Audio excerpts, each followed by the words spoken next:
You're listening to For the Republic, a love letter to Star Wars animation.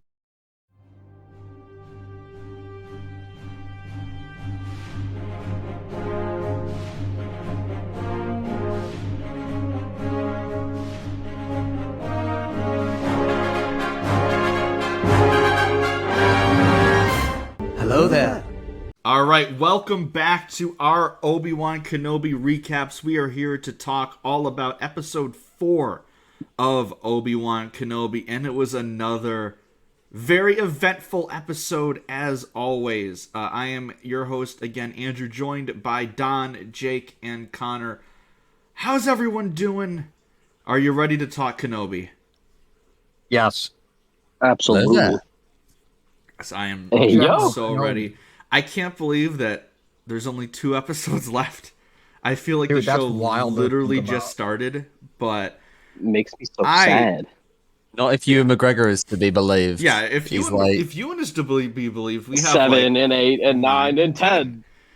Please, I hope that's just the post-credit stinger for episode 6. It's like, oh yeah, part 2 coming later this year. I'd be like, please. Oh yeah, they give us like a Book of Boba Star Fett Wars news. teaser type scene.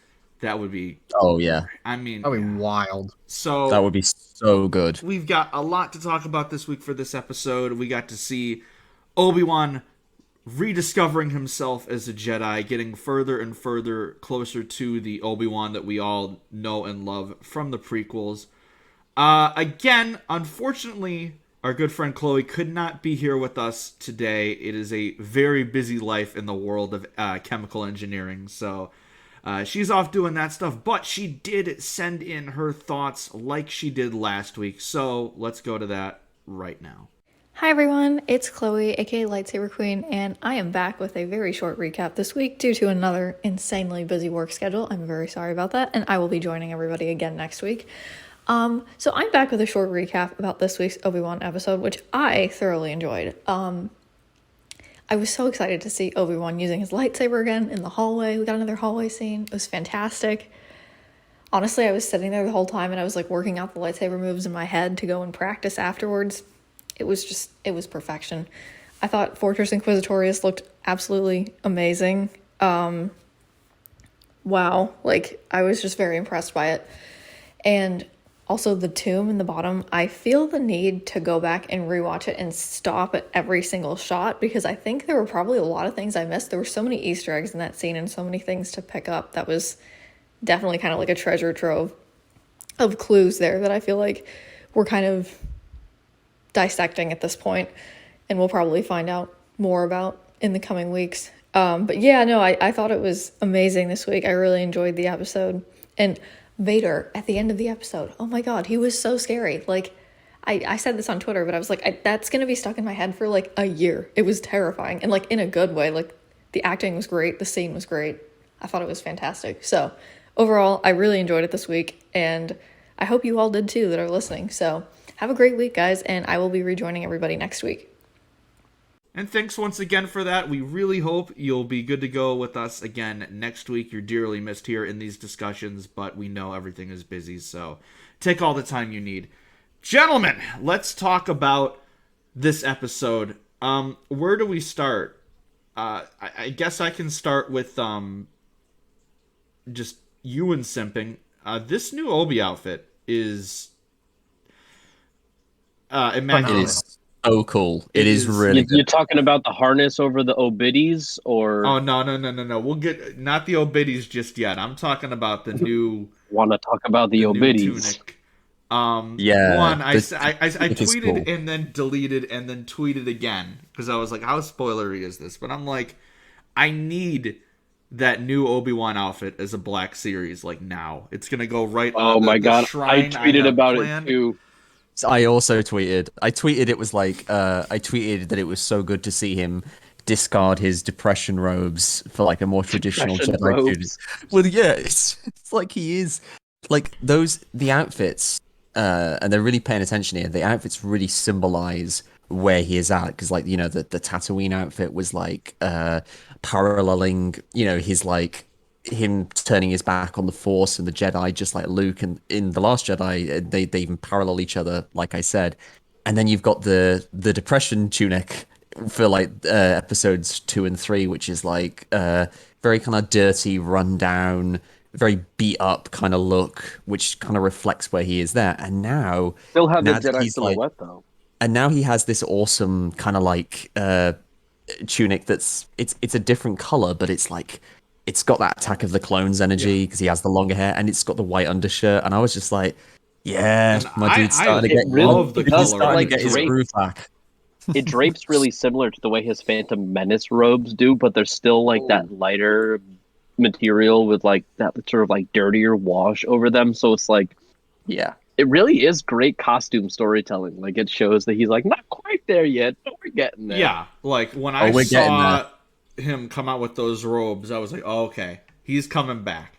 And we see that throughout this episode of him more and more getting back to that, whether it was him like trying to use the Force on the shuttle to Nur, and then eventually going all out to save Leia. And it really just shows that the connection that Kenobi has with Leia, to where it's really the first true connection he's had with someone since the fall of the Republic. And we see that throughout this episode of how much saving Leia means to him, that he can dip back into the Obi-Wan of old and not be old Ben Kenobi, Hermit on Tatooine anymore. He's Obi-Wan Kenobi, Jedi Master. And I think by the end of the season, when we do get that, it's going to be a beautiful, beautiful moment. Because that's something. It is really Obi-Wan- interesting though how people were complaining so heavily last episode about, oh, he's not Obi-Wan anymore. He can barely swing a lightsaber. He can't use the Force. Guys, that's the point of the show. And again, we've talked about it. It's been 10 years.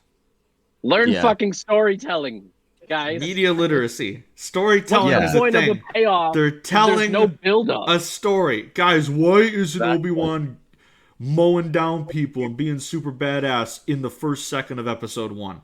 Because Yeah, we're going and then on we- a narrative here, guys. And then we Yeah. get to the episode where like he basically storms Fortress Inquisitor, infiltrates it rather, and rescues Leia. And people are now complaining, "Oh, this was filler." It's like, what? What? It Oh my wasn't God. filler. It was not filler. The perfect This was- example I saw of it is it was like one main character rescues another main character from the main villain and the main villain's villain, who is also a main character, and Yep. people are calling it filler. And it's like, Yep. y'all First of don't all, this was understand. the It is thing that they were legitimately building- impossible for filler in like, It's like a less than 10 six-episode episode show, season.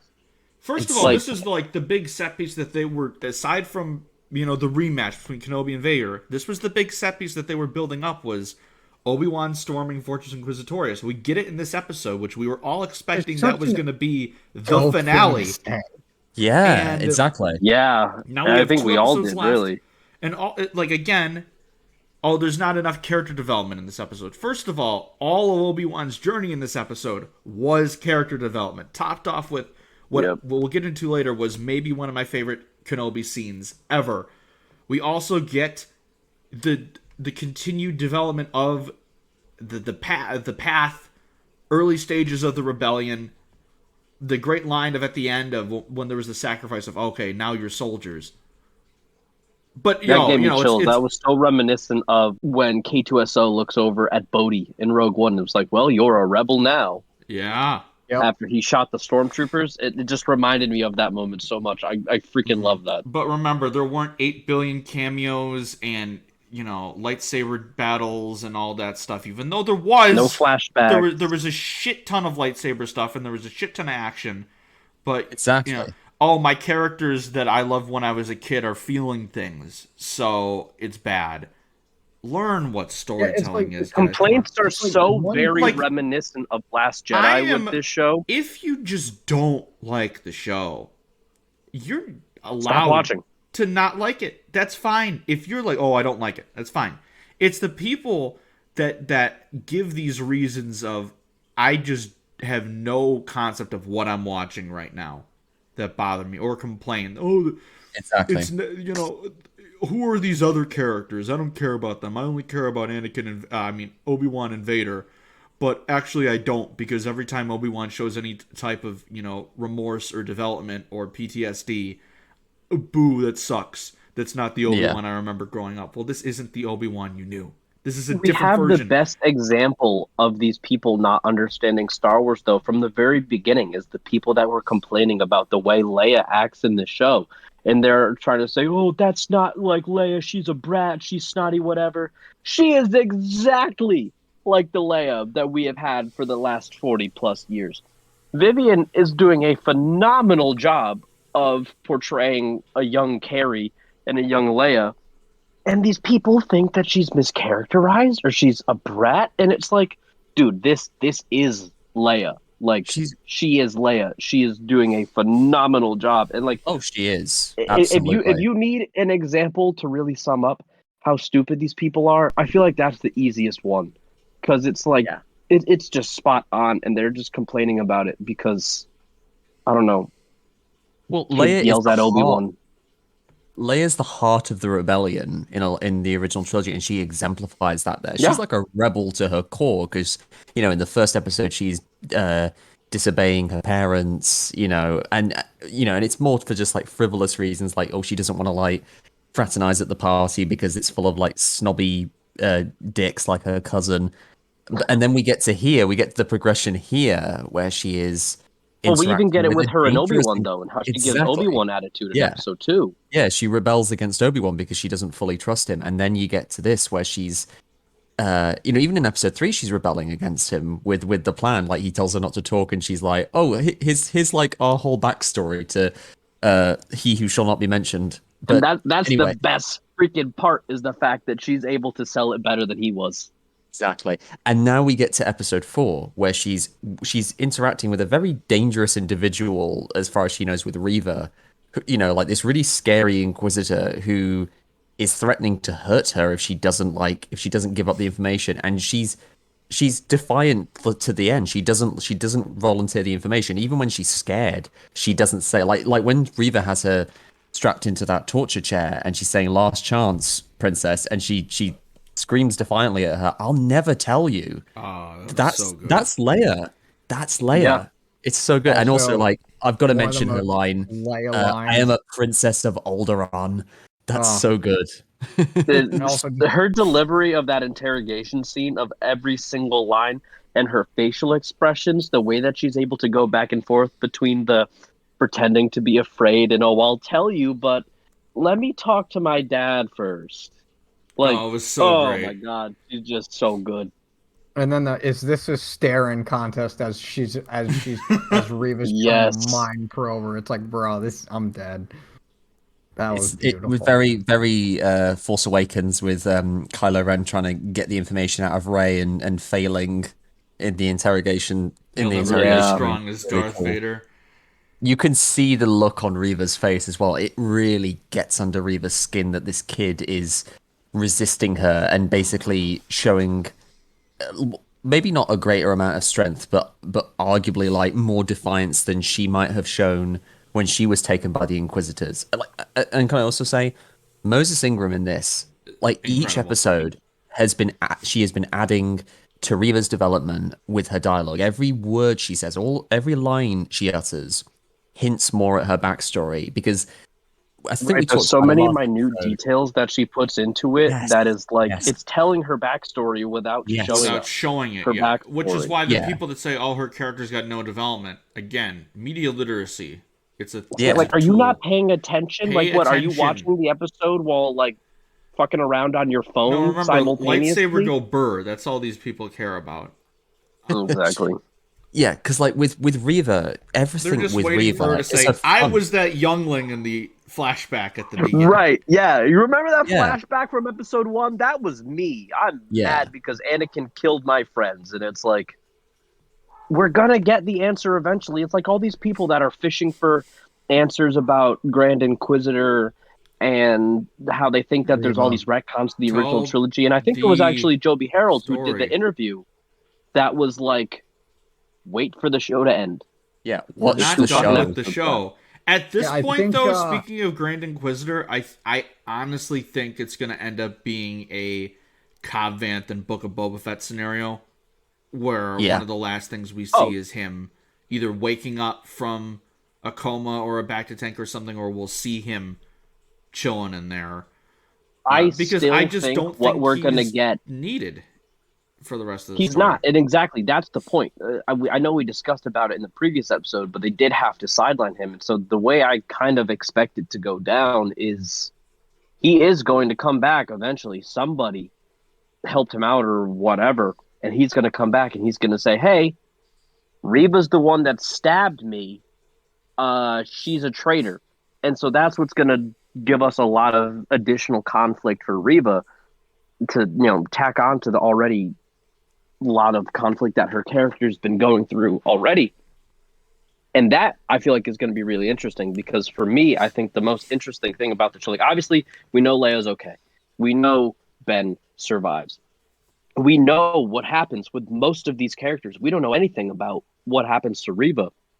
So the thing that I'm really most excited for is to see how that plays out. Does she leave the Inquisitors and end up assisting in the rebellion? Does she go off on her own? Does she leave the Inquisitors and become a secret apprentice of Vader, like the new Star Killer? Like, we have no idea, and any of those can end up being possible. Does Obi-Wan even... Because Obi-Wan hasn't interacted with her, like, properly yet. Like, they've seen each other, but he's not actually said anything to her yet. So I'm going to be really fascinated to see if he interacts with her in a more meaningful way. Yeah. Because really he spot on, by the way. hasn't gotten that chance to confront him about that yet. Exactly. I was kind of expecting them to duel at near the end for like 2 seconds. I was like, Yeah, I did think that we were going to get to see that, but also I like the way it played out because obviously we won't get to it quite just yet because we're still early in the discussion. But I liked that scene the way it ended up going down. Yeah, I'll just say back to tank, what I loved about Reva in this episode, or like her convos with Leia, it showed that she is so twisted and so evil, but also the little tidbits that she keeps adding just make her sympathetic. When she's like, "Oh yeah, I know all these feelings because that's what I went through. They broke me the same way I'm going to break you." You have those villainous tendencies, but beneath it all, to me, she just seems sad.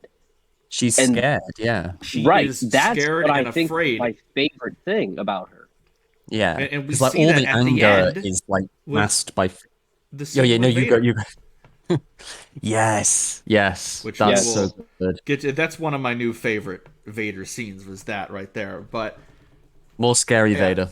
What I mean, and then there was I love scary Vader. Also, it's so very Hayden.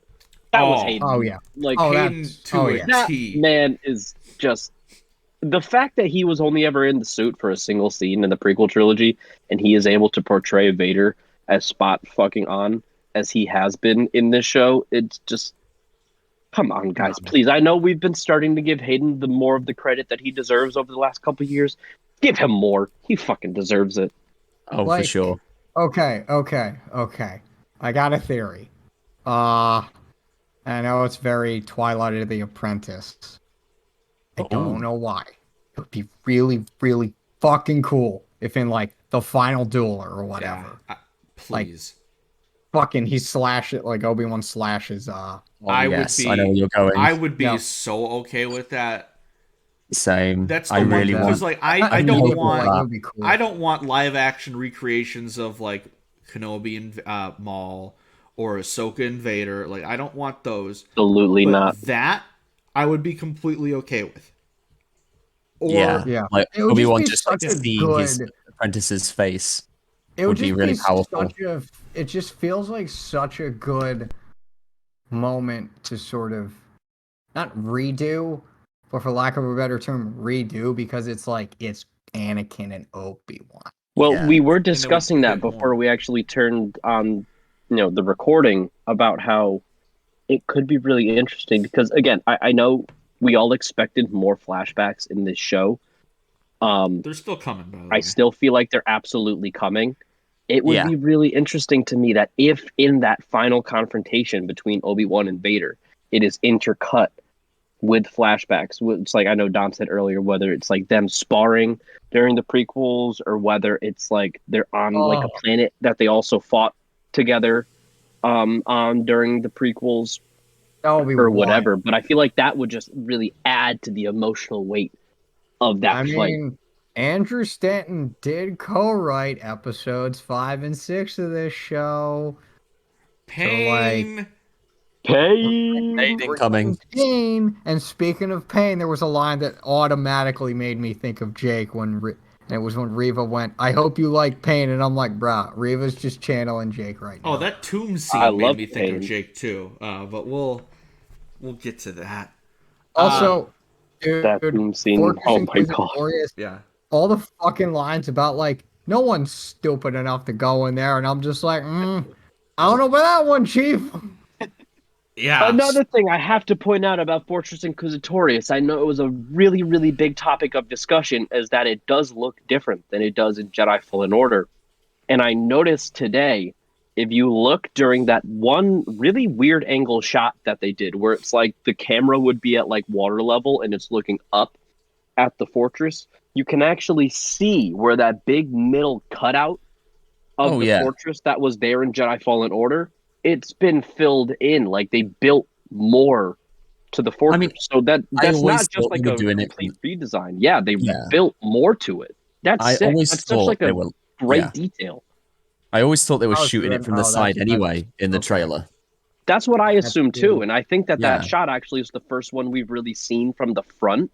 Yeah, And it again, is. it does still look different, but it's obvious that they're acknowledging that, and it's not just like, you know, like a kind of swept under the table redesign kind of thing. They're very much aware that it did used to look different because, again, the cutout that you see, it's exactly the same as it was from the game, but it's a different shade of black, and it looks like it's slightly shinier than the rest of the building too, which is why to me it looks like it was an addition that was like built on at some point. And it's just, again, that's such a great detail that what you're honestly, saying like is I, that, I like- don't really expect from Star Wars right now. And so to see Yeah. that, it's just it's fucking awesome. This show is It's so cool. Yeah, this show is blowing my mind, you- to be honest with you. Like, it's not what well, again, because I didn't know Leia was going to be in the show, so it's not what I thought Obi-Wan Kenobi was going to be. But I am I don't so think any glad of us it expected is it to be like no this. one. what it is, Except- because Oh, we are Like, if you getting told me- the if you big told me things that 3 we years ago- expected, but we're getting so much more, and I love it. Yeah, Oh, if you for told me Exactly. 2 or 3 years ago, like, yeah, Obi-Wan is gonna infiltrate Fortress Inquisitorius, I'm like, no way, man. There's no way. No, again, I know it's something we've already talked about, but I feel like a lot of us just fucking assumed this show was going to be 6 hours of Obi-Wan being sad on the desert. Oh yeah, I'm so glad it wasn't that because it's I'm like, glad you because know we what, revealed Obi-Wan it. has been through enough pain. He needs to kind of like he needs an adventure at the very And it's least, not been like a western. so much Tatooine overkill lately with Mando, Book of Boba Yes. Fett, Rise of Skywalker. Like, it's time that we explore other planets, and I love that we're getting. Sure, Nur has been in like Jedi Fallen Order, but Dayu, Mapuzo, and then Jabim. These are all Jabim, new yep. planets for live action. Just to go back to your comment real quick, when you said the whole part of Fortress Inquisitorius being filled in, like, I'm assuming you mean like they tried to fix up some of the damage that Cal did. I would think that's the case, That's to be honest probably with it, you. yeah. Probably, yeah. Obviously, like, we don't have an answer, and I don't feel like this show is responsible for giving us one, so that's fine.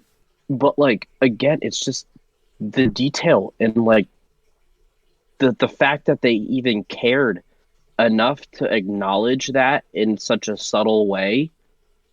It's just those are the kind of things that make Star Wars feel lived in real, and not just this story on my TV screen. Like, those are the kind of details that make Star Wars feel like the pages of a history book are coming to life, and I'm actually learning about this other galaxy far, far away that is a real, tangible thing that has happened. And Yeah. it's just refreshing because again, for the longest time, that is not how Star Wars has felt to me. Like, for the last couple of years, Star Wars has very much felt like dudes playing with their action figures and with a camera, because that's literally how some of the previous creators have described it. And that's fine. Content like that is great from time to time.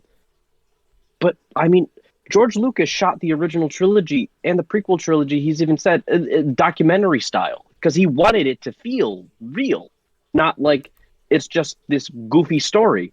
And so again, it's just those freaking details are they're blowing my mind. And so even if the production value isn't perfect from every single episode and some things feel goofy or cheesy, it is legitimately perfectly capturing the essence of George Lucas's Star Wars in every way. And again, it's blowing my mind. It's genuinely insane because it's the absolute last thing I expected from a lower budget Disney Plus show. Yeah. I feel like we should give a lot of that kind of like the credit for that to the way Deborah Chow Deborah has Chow, like yeah. shot the show. You Yes. mentioned earlier, Andrew, about the Book of Boba Fett, and I have to just like mention the somewhat hilarious parallel because the story opens with Obi-Wan getting dropped in a Bacta tank. Yeah. And we've got that lovely kind of like cut between Him and Vader. Obi-Wan and Vader, both in the tanks. Dude, that but inner obviously, cut-in was Great. yeah. ugh. But like we've had like a show where the words "Bacta tank" was synonymous with flashback. So like when that started, I presume everyone watching was like, "Oh, we're gonna get a flashback because that's what happened in the Book of Boba Fett." And then like the moment Obi-Wan spends all of like a minute in there before he immediately hoists himself out. It's just for some reason that's just so funny. Like, Also, he's when like, he "No, said- I can't stay in here. There's gonna be a flashback. I When gotta he get said, Leia." Where's Leia? And then it cuts to Fortress Inquisitorius. I don't know about you guys, but for me, that directly reminded me of Finn going, "Where's Rey?" Where's Rey? And then cut to Cut to Han. Also Oh. reminded me of Luke going, "Where's Han?" and it instantly cuts to Kylo. Yes. Oh, I was God. Which say I that, know yeah. we've talked about it, Yeah, but for really real, they good. really are Good drawing editing. off of so many Last Jedi parallels in this show. That has to be why Yeah. so many of these assholes are getting pissy on the internet. Because we're actually getting good Star Wars content again, and they can't handle good What Star Wars surprises me content. though is I've seen several people that don't like Last Jedi that really do like this show. So that makes me wonder. It's like why does this I agree work, though, because but I've seen people that like Last Jedi that don't like that Kenobi. dislike this show. what? And so, I mean, okay, obviously, yes. Again, we you all can like have whatever our you want to like. subjective Like we're not opinions. saying you have to like. Right, we're this. not trying to police what people can like. And obviously, like, production value means a lot more to other people. To be honest with you, production value means a shit ton to me. And even though the production value on this show has not been perfect, when the writing is this fucking good, I can't get mad. Yeah, the writing is what sells it for me. True. Another thing that Also, go gotta ahead. shout out Christina Ariel. She was in Yes. this She's here in episode. the background. The timestamp is 6:17. Fucking perfect. Christina is now in fucking Star Wars canon. So happy for I her. didn't- Just I didn't Awesome. notice it. Christina Ariel is a Winning. glup shitto. Christina Yes. Ariel is a glup shitto. She's She gonna just be keeps winning. the next SWE character of the week is whenever she gets a canon name. Oh, Yeah. straight up, dude, Unidentified path member is Any SWE Yeah, either Discord her members or listening, Tala. I'm go vote. gonna go to the credits right now of episode 4 to Let's see what see. her Tala. Well, while we're talking about that, I want to talk about the paths real quick before Connor gushes about everything in Nur. Tala is again becoming oh god. one of the MVPs for me this Such season. a great She's character. I love- such a She's great my I favorite love new- Indira so I much. was so Favorite new worried that character. she was either going Shit. to A, double cross him, or B, get killed by Riva in this episode, and I'm so glad neither happened. Because Can we talk Oh, about yeah, me that too. scene with her and Riva? Oh, it was so Bro, good. the thing That what was killed the so good.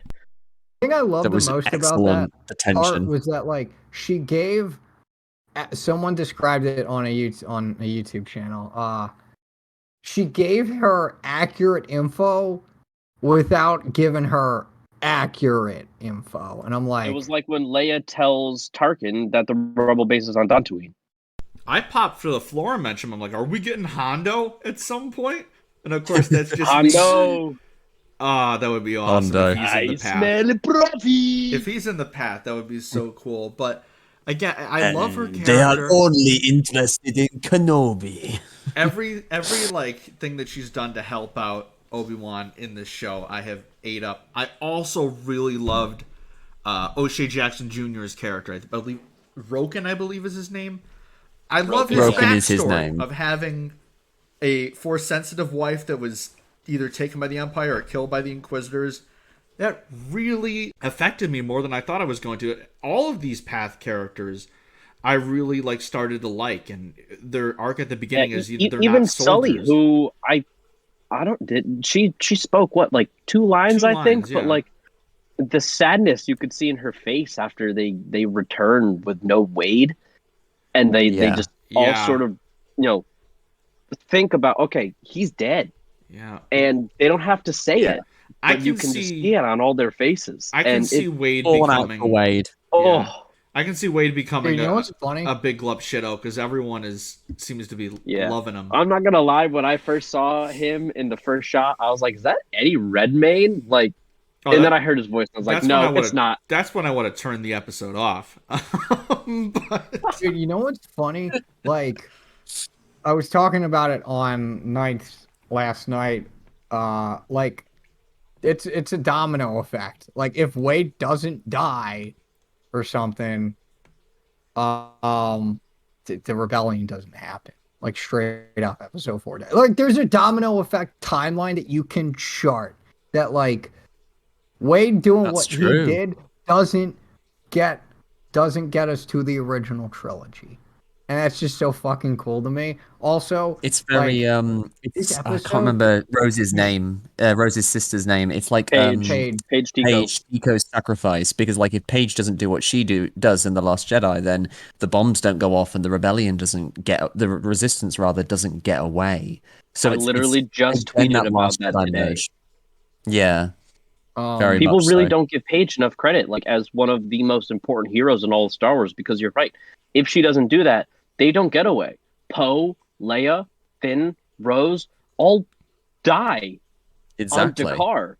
Exactly. Yeah. Yeah. So, and The I like that the resistance is story gone. takes the time to kind of like mourn Wade. I like the fact that the episode takes its time to mourn him, just as The Last Jedi took its time to mourn Paige. It very much has the same kind of energy of recognizing that this is a person who has given their life for this cause. It's just really Right. moving, and it invests you in these path characters that you're saying. I mean, Yeah. Oshie Jackson Jr. has one scene, and he acts the hell out of it. You can feel the pain and the regret in his voice that he had to lose his wife to the Inquisitors, and that pause between him saying, you know, if you want my help, you've got it. I just thought that's powerful, man. He's a This- tremendous Which, actor. too, And he really is. I I feel like would've- we really need to talk about, though, how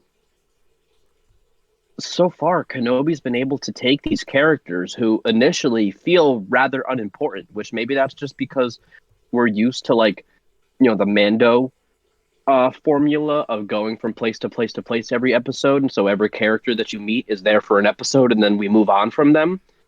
But it's really refreshing to have these, again, what feel like they should be unimportant characters delivering so much to this story, and getting, it sounds goofy to say, not only their names, because we actually have names for these characters, but getting their backstories and getting to feel their real human emotions and having like emotional conversations about loss and the way that this war is affecting them. And it's just, again, we've had these characters for an episode, Tala for 2 episodes now. I want more stories about them. I want a comic series about them helping Jedi get through the paths, Yeah, or an maybe they could animated show up series, in or whatever. Jedi Survivor. I mean, it's going to What's- be nice that hopefully we Why do get you to mention see. seeing the that, path Don? in Jedi Why do you Survivor. mention that? Because, like, straight up, I saw someone. There's 2 things I want to point out. Both Reddit comments, both good Reddit comments, not That's a bad rarity. ones. It is a rarity, especially with Star Wars. It is a rarity.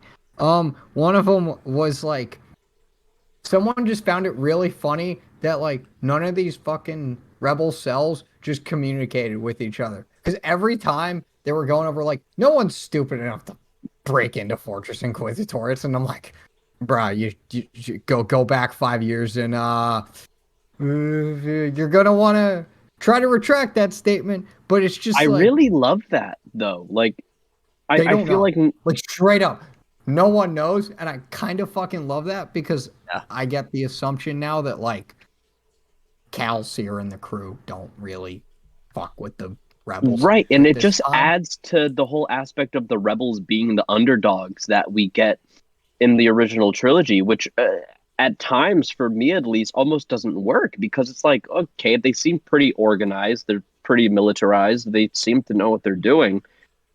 But to see during the dark times how you have the sects of the rebels, so you have like the Mantis crew, and then you have Saw Gerrera and his band of rebels, and then you have now like the Bad Batch, and then you have these individuals that are helping work the paths, and we know that Quinlan Voss helps out, and we have like rebels and the Ghost crew, and it's like it just makes it all that much more interesting to see them eventually all come together and form just what so we funny. know as the Like, rebellion.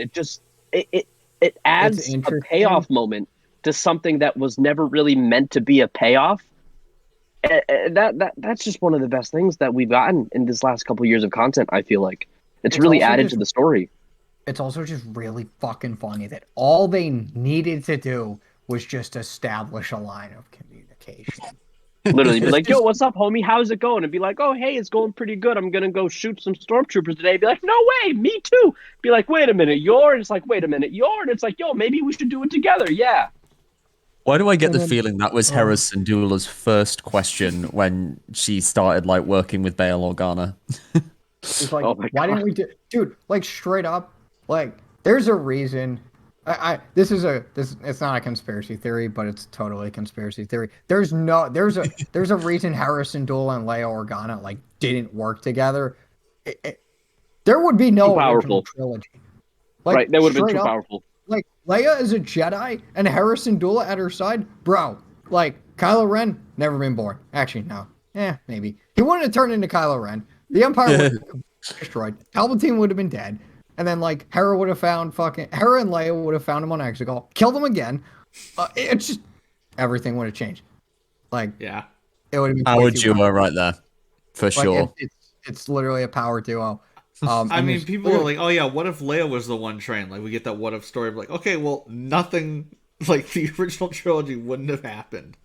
Dude, straight up, it wouldn't have happened. Like, she is the way it did. just a straight up ball. We No know way. Yoda wanted to train Leia, not Luke. There's very good reason for that. Now, we know we're why. seeing more and more. We're seeing more and more reasons. Why that's the case. But yeah, I hope we get way more of these path characters like in the coming episodes. And like Jake said, I hope we get more of them in other story material, whether it be books or comics or anything, because I'm really enjoying them so far, and getting like their names and their individual backgrounds is really helped a lot with me falling in love with these characters. Tala especially, like, she is right. Aside from Leia and, It's and so Ben, important she is to the have MVP a of the character's show for me. name.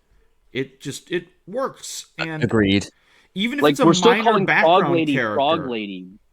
People love Frog Lady, and her name is Frog Lady. even if it's just a minor background character, there's something about having a name, because then you get connected to that character.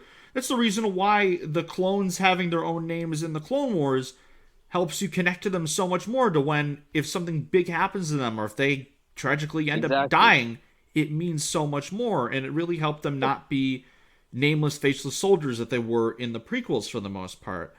But now I think we should get to the storming, the infiltration of Fortress Inquisitorius. First this of is all, the comment I want to point out real quick. This person goes, if I had a nickel for every time a Jedi infiltrated Fortress Inquisitorius to rescue someone, I'd have 2 nickels, which isn't a lot, but it's weird that it happened twice. the good old Phineas and Ferb reference. We love to see it here. Heinz Sure. Fallen Order Doofenshmirtz, fan. you are my lover. But yeah, Fallen Connor Order must have been fans in his glory this whole episode. Bro, was just about to say. just like that just like the 4 lines of them just going like, yeah, no one's crazy enough to break into Fortress Inquisitorius. I'm like, don't know about that one, Chief. I mean, I watched I love Star that Wars too, Explains because the way review, it's- and he was just losing over the fact that Fortress Inquisitorius was like said out loud in the Star Oh Wars yeah, show. that too. Yes. I was like, Yes. fuck. Now, It's I know so it has been a wild. little bit of a topic of discussion that Natalie Holt's score. I'm not shitting on it. I love it. it does lack the use of already established leitmotifs. I would have loved to hear the Fortress Inquisitorius theme by Gordy Hab from the Jedi Fallen Order soundtrack, because it is just one of the best tracks ever. I'm not gonna lie, it's so good. It would have been cool to hear that. Can I just touch on the score real quick, because I'll agree with you. Same. It is using, like, there was a great moment during the rescue where they used Obi-Wan's theme in the score that that was the first time in this show where I was like, oh, here we go, and I got excited. I've loved the score. To me, though, it feels like it's just there, you know? It doesn't stick out. I don't have the urge to revisit certain tracks, mainly because we haven't had the soundtrack released yet. It's very supplementary. Nuts it doesn't me. elevate the scenes quite as much as it. It's still That's really, nuts very to much me, feels 'cause supplementary. I've been really enjoying it so isn't- far. Like it, yeah, she's an excellent composer, and her Loki score is fantastic. And I'm liking it's the her best Disney Plus show or score. now. It's like, yeah, they are lacking established leitmotifs and stuff. I think. Well, I'm certain that we're gonna get the Imperial March at some point. Like, I'm actually very much anticipating her. See, that's not one her that I was score disappointed for the with. People were complaining. final battle. People were complaining that they didn't use Imperial March when Vader arrived. In Dude, episode this 3, isn't the Empire. It's Vader. Like, right? I really liked like the music she used Yes. for that much better. It was so intimidating and dark, and it fit the scene very well. yeah. And I and love also for, like, the a bit where- again, I'm love not complaining about the score. I really do enjoy it. It is a little bit more subtle than I would like for Star Wars, because again, I'm used to the John Williams and the Michael Giacchinos and the John Powells, and they're booming in your face aggressive music that very attention getting. I remember when Rogue One Right. came out, Star people had the same complaint as, oh, But why as aren't it they is playing the because of the Imperial music. March when the Empire shows up and stuff like that? Like, it's different, and I'll appreciate that. But I'm very much looking forward to her music in like that final duel with Obi-Wan and Vader. Like, that's gonna be great. But I do really love the music she used when Vader is first revealed at the end of Episode 2. Like, yes, we didn't get the Imperial March, but it was haunting. that works really And- well, I thought. And I'm just, it's a big fan. I'm liking it. Another I'm track liking I want to point out is the track that plays over the very last scene Yes. when they get to Yeah. the escape shuttle. That Yes. music Oh, yeah. is so it's haunting, and it's melancholy, and just It's moving. that to me personally is the best track. That really to me was when I was like, yeah, that's fucking Natalie Holt, because she is a phenomenal composer. And even though I do feel like the first couple episodes the score has been, I'm not going to say lackluster. Again, it just feels supplementary rather than elevating, which Star Wars music typically is. But that right there, and then also when we hear the Obi-Wan theme when they're initially escaping off of the landing platform, those two scenes were where I was really like, holy shit, like that's what I've been waiting for. And so that makes me really excited, because these last two episodes, the way Holt left off the music from episode 4, it just I really see her popping off these last two episodes. By the way, that Obi-Wan theme, I love it so much. It is one of so my new good. favorite Star Wars themes. I love the variations so that she's good. done with it. Yeah, like the heroic variation that comes during Obi-Wan's I utterly hallway adore scene. it, but it's literally the Spider-Man PS4 theme. Well, I get what you're saying. It has similarities, but I also like that it goes in kind of like, because it. Okay, I don't want It to does go in a very about different direction. Yes, but After I the love first couple notes, it goes very different, and I really like that. it has this kind of like, because he incorporates the Force theme in it a bit, but I love how it Mm-hmm. starts with this kind of like this lone kind of like horn, signifying the nobility of Obi-Wan as this Jedi Knight, this lone Jedi Knight, and the kind of like melancholy feeling that he's alone initially, and then it gets like excited again and like more in that traditional Star Wars vein of adventure, and then before again taking the time to mourn, and then finally going into this kind of victorious variation, which kind of symbolizes him coming out of this like kind of well of Right, it depression could be a and metaphor for the defeat show with. in itself, in a Yeah. way. It covers his whole arc, his whole trajectory that we're seeing Especially across the show, because and I those love first it. couple notes, even though, again, it is very, very reminiscent of the Spider-Man PS4 theme, the way it comes across in this track, to me, it also reminds me a lot of the clone theme from the Clone Wars, just more so in the instruments that it's used. It has, again, that very like warlike, like you said, like that low horn kind of sound, but rather than the do do do do do do like that upbeat, more like war type music, it sounds like the battle's over and we lost kind of thing, which obviously is very fitting for this time period. Oh And yeah, so the first, well, the thing that was repeated, the first line in the trailer was "The fight is done, we lost." right, It's very and fitting for that time. again, it's just that track really does feel very much like its own way of telling the story of this series.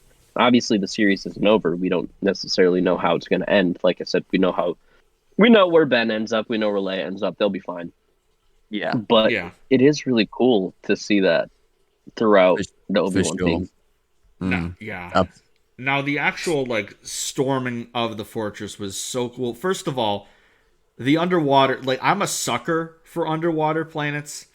Like they don't always look great, but I just love the aesthetic of that stuff, like Mon Cala in the Clone Wars and Nur. I love it. Him swimming like to get into it, like how Cal did. Well, I mean, as I said in a video, I said, and It's a menace too. and I thought I was wet before, is what I said. But I mean, but I loved how we got to see like some stealth espionage stuff. Tala helping him out, her like, the tension there as she's trying to get into there, and her continually being interrupted, having to take out a couple. The amount of Imperial times that I officers. thought she was gonna die was insane. Yeah, when freaking Reva out. came in to interrogate her, I was legit. Even when she was tense. sitting at the computer and the guy was like, "You're not supposed to be stationed here. I need to see your identification. You have to come with me."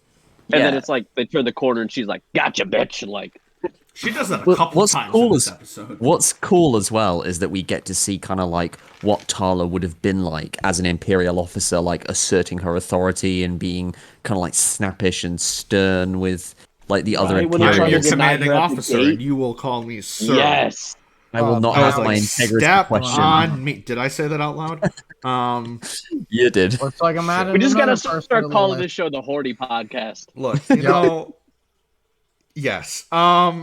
But The thing I also really like, and this was definitely a direct reference to Obi-Wan doing the same exact thing in A New Hope, where when he went in the little side gap thing. I can't think of words today. To hide behind those two stormtroopers walking down the hallway. yeah, And then he uses the Force to distract them. But in this case, he like had to concentrate, even for just a second.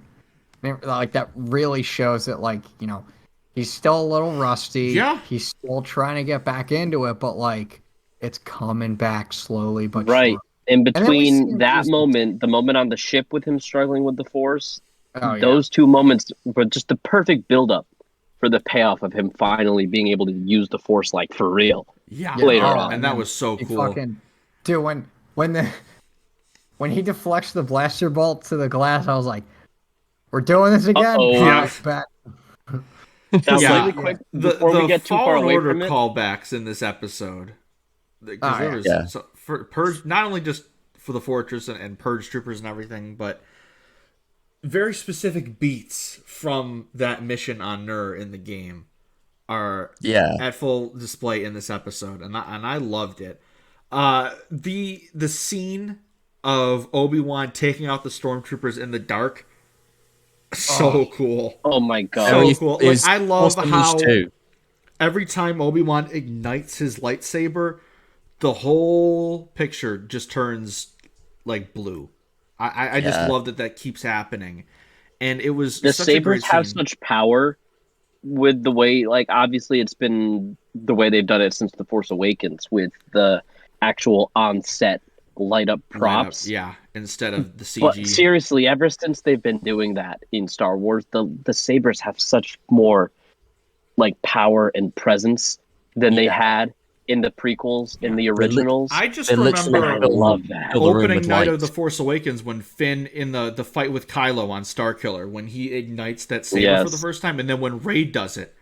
Just everything from the sound to the light up and just the light of blue everywhere, it just makes for such great like moments.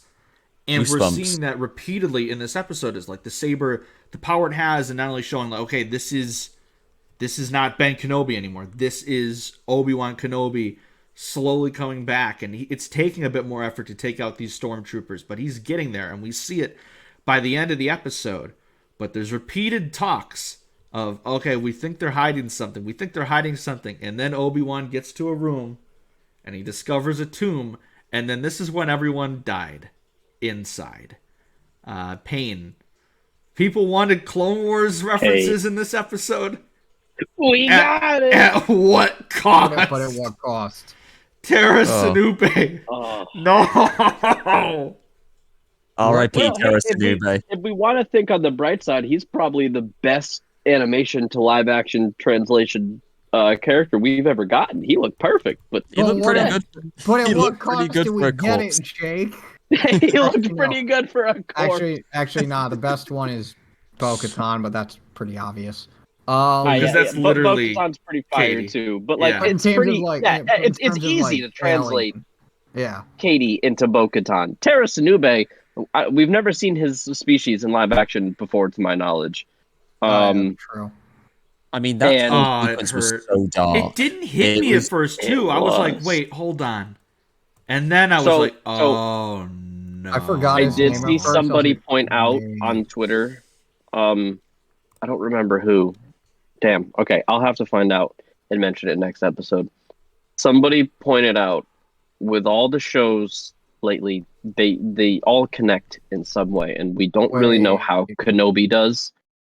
Someone pointed out it might not be a tomb; it might just be preservation for science-y purposes. I did. Yeah, I kind of remember. Someone this made a too. I can't Jurassic remember Park who. reference, and then it could be another cloning scenario.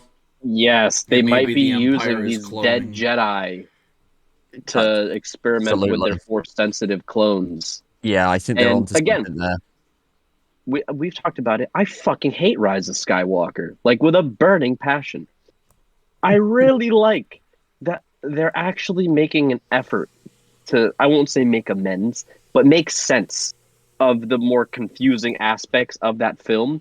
Yeah. And even if it is just a little subtle thing like this that doesn't detract from Kenobi's story, it actually elevates it by showing this. And it still helps make more sense of what I would call a less than satisfying story. I'm fucking happy with that. I think that's awesome. Yeah, me too. I would just- love a short film Fucking of. tomb. I would love a Being in short film. Fortress Inquisitorius. Ugh, Yeah. like, bruh, Cal, Right. where the Such fuck a- was this in your Yeah. journey? Cal would have Probably- Cal wouldn't probably have been able to it's cope. fine. He would have he would have touched the just one of them, and he would have experienced like intense like pain just Yeah. because of his like force ability. Yeah, like, So there's probably a good reason he wasn't. He Yeah, wasn't there. psychometry. That would have been bad. Yeah, that I would did have see been bad. somebody on Twitter try to think that one of the characters in there was Seer. and Yeah, I was like, going to bring that up to Connor. Are you fucking no, serious? I saw that. They and don't I'm look like, anything like Seer.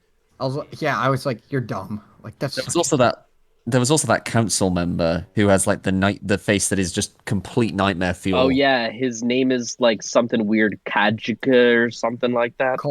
Madge or whatever. The youngling Yeah, Coleman got Kaj. me. I was like, damn. Like, Yeah, that was now, dark. was one of them the petrified shock on his face. Was Oh, one so of them dark, the so master grim. that we saw in the flashback at the beginning of the series, or was I seeing? What? Possibly. I'll have to go didn't- back and look. I'll From need I to was do what gonna I say- can tell, oh yeah, Han, I do have the episode pulled up. I can I do need to do bring back to that. a rewatch of that because they zoomed in on her, and I thought there was a tweet that made me just die a little, which was imagine what Obi-Wan is thinking in this watching here and hoping that he doesn't come across Ahsoka's corpse. Yes, see And Ahsoka. that got me. I was also kind of fearing, because of what we got last episode, that we were going to see dead Quinlan Voss.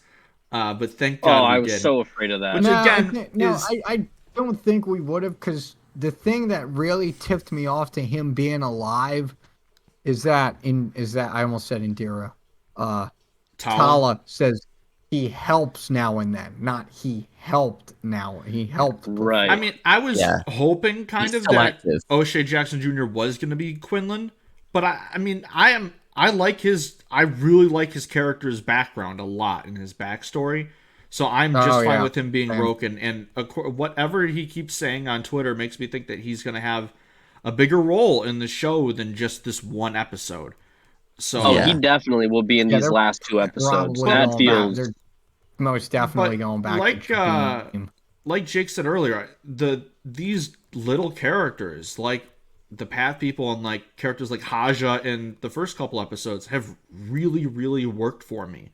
And the supporting cast in the show to me has been Jedi great. in the tomb is not the same. They It's are not different. the same I pulled one? up side by sides. They are different characters. Okay, I thought it might have been, because I'm assuming that Youngling was one of them from the beginning, or just any random Youngling on the temple, but still, just seeing it might the be youngling, actually the same Youngling.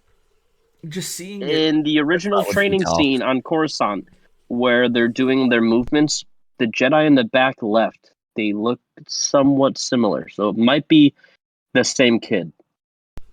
Interesting. Just it's not the same Jedi Master. Just seeing its corpse frozen and propped up like that, just haunting stuff. Like, the Empire truly is brutal, evil and brutal, and just can't get over morbid. The fact that someone's like, "What if that's Sir Chanda?"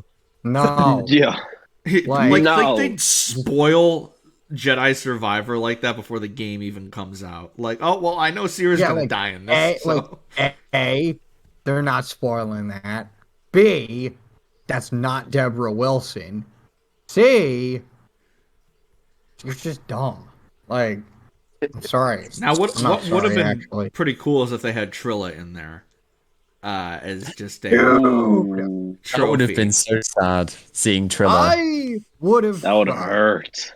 That would hurt so fucking bad.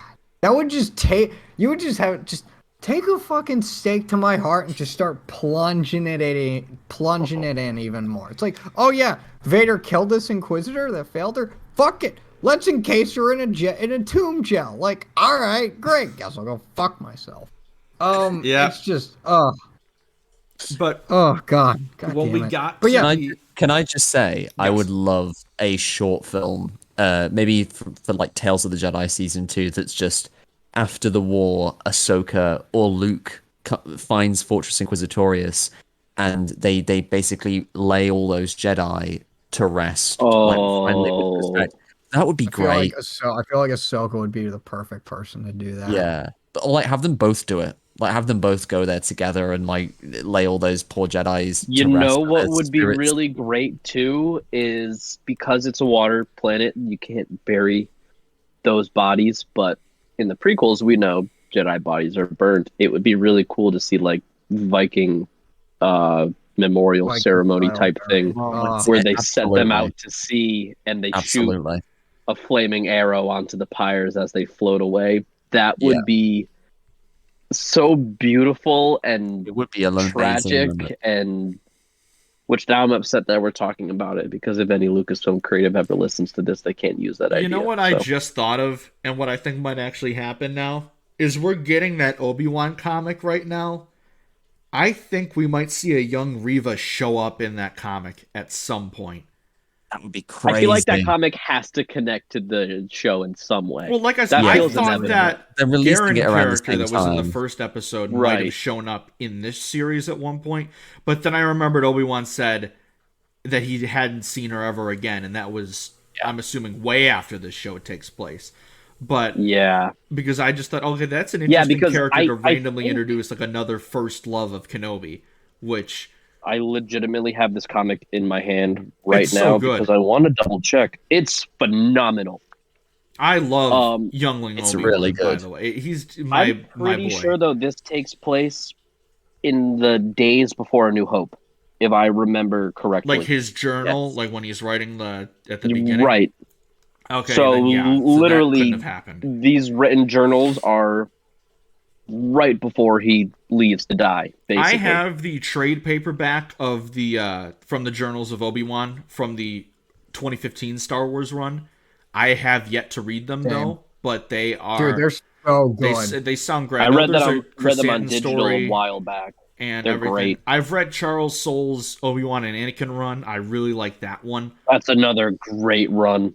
I Yeah. still need to finish that. I can't. That's I think super That one adds a underrated. lot more to Anakin than it does to Obi-Wan, I feel like, but still, it is just it's a brilliant really for great their story dynamic. about Anakin questioning whether or not he even wants to be in the Order at a really young point, and then He's Obi-Wan even fully intent on leaving. fully intent on leaving, but then Obi-Wan saying he's going to stick with them every step of the way, no matter what.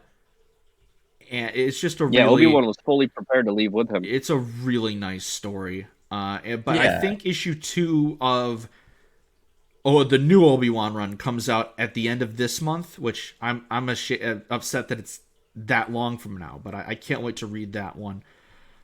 But back to the I episode. mean, hey, 2022 is the year of Kenobi, It right? We have really is. comic book run, we have the show, we have Padawan, we have Brotherhood.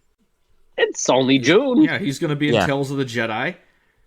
All right. Yep. Exactly. Yeah, and I'm saying that this should be every year. Well, depending on how the show ends, Yeah, I it mean, very well could be. when we get Season Ewan 2. as happy as he is right now, I'll take him in literally anything. I don't care. It's like, oh, he's in Rogue Squadron. Seeing the quality aren't of you the dead show by this point? and Yep. how much just seeing the quality of the show and how much everyone involved seemed to really love being a Working part on of it, and like, you know, the returning characters and the new ones together, like, fuck, man, give us more. I've never been one to make demands for these kind of things. I'm not trying to be one of those entitled Star Wars fans. I'm not gonna say we need this, we need that. We don't need shit. All right, give it to Ewan. That man deserves it. Hayden, Yeah. give him more. Yeah. Moses, bring her Just back for all rem- the Star Wars. The show just has remembered. been honestly the best blend of the prequels and the originals that I think we've ever had on screen, at least. Just those I two agree. eras combined, it really Yeah. works. The whole episode, Reva keeps telling Leia, Obi-Wan's dead. He's not coming back for you. He's dead. You don't need to say anything. So when Obi-Wan finally shows up to rescue Leia, and how happy Leia is, like, I thought they told me you were dead. I thought you were gone. And he shows back up. I just love the little moments between those two. This relationship is one of my absolute favorites we've ever seen. And then Yeah, the escape of Obi-Wan with this big ass Imperial cloak on with the Leia trench underneath. coat. No one batting an eye. Fifth brother walks right by him. No one even notices. He's so dead set on telling off Reva and gloating that she messed up that he doesn't even notice Obi-Wan right in front of him. That's hilarious. I love the Inquisitors and how their pettiness just gets in the way Fifth of brother them doing their basic Fifth job. brother's my fucking guy. That's Third the dark sister, side. This is her fault. He really is. He's great in this show. Like, okay, unpopular opinion. I did not fuck with Fifth Brother in Rebels. I found him kind of annoying and stupid. I fucking love him in this He's show. great in He's this. awesome. Someone power said, of "Oh, why Sun is Kang." Seventh Sister not in this one?" It's like there's too many hot people in this show. They wouldn't be able to do. Yeah, that would have been way too much having seven sisters. Sarah here. Michelle Gellar in there too. I'd be like, all right, oof, all right, here we go. It's always the season 2. But before I forget about it, how could I forget Probably. the ultimate culmination of Obi-Wan using the Force again to stop the glass from breaking? Oh, chills. And he fucking he's hold- sends it. Oh, like over the next to the next window. And there are so And then many shattered. moments in this episode and last episode where I'm fairly certain Obi-Wan was prepared to die Just Yep. make sure Leia gets safe. Like, he probably thought this was his last moment right here. But he gets away, and then seeing the whole hallway another great hallway scene. We're getting so many of them now. It's like Can we talk about Deborah's directing in that Yeah. scene though too? Her camera work in that scene and the blocking that she used was just oh my fucking god. That one shot it stands out to me so much is as Obi-Wan blocks the bolt and that breaks the door so that it shuts, that quick zoom as the troopers run towards the camera and the door shuts on them. It's just oh my god, that was so clean. And just the whole hallway shot is just the whole hallway scene is great. It's like This is the I've said this on best Twitter. hallway scene. It's my personal favorite because it's Obi-Wan, but also because it's My very favorite Jedi because it's builds like character, unlike the other two. My two favorite genres of Star Wars. It really does actually build character. My two favorite genres of Star Wars are cool hallway scenes and Lone Wolf and Cub adaptations, and this show has got us both of them so far. Yeah. So like it's I definitely agree with you though. Like for live action purposes, this is absolutely my favorite hallway scene. I have to think about him. I don't think anything will beat Maul in Clone Wars Season 7 hallway scene. Might be my favorite that one still. It's amazing how and then Vader, just for the absolute shock of seeing it for the first time, like I will never forget me literally jumping out of my seat in the theater when that happened. Yeah, but seeing the Vader scene on opening night is one of like my peak Star Wars movie going experiences. I don't remember my reaction to the Vader scene. And then the Luke scene, and then like literally, I've said it before, but like literally when the X-wing just flies into the finale, I'm like, oh, that's Luke, and I just did not react the rest of the episode. I was not shocked. I didn't at all. either. I didn't care. I was complete blank face.